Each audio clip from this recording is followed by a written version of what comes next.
This video is a step-by-step guide on how to stack your washer-dryer set. For safety purposes, you will need 2 people to perform this installation.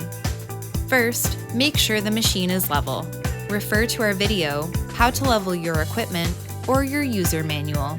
Place the washer on the bottom of your stacked arrangement and replace the top cover panel with the panel from your stacking kit. Attach the mounting brackets to the top cover panel and remove the hex bolt from the top of the bracket. This will be used later. Remove the adjustable legs from the bottom of the dryer and remove the knockout plate. With 2 people, carefully lift the dryer onto the washing machine and line up the mounting brackets and hardware by sliding the dryer from the back of the washer toward the front. Remove the front panel and replace the hex bolts to secure the dryer to the top of the washer.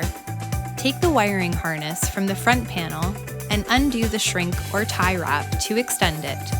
Guide it through the bottom of the dryer and the top cover plate of the washer to the coin meter opening. Connect your double coin meter to the red coin 1 and white coin 2 wiring harnesses on the washer and install the cover plate on the dryer unit above. For more on installing the coin box and meter, watch the next video, How to Install Your Coin Box or Plate. You can also refer to your user manual or contact Laundrylux today.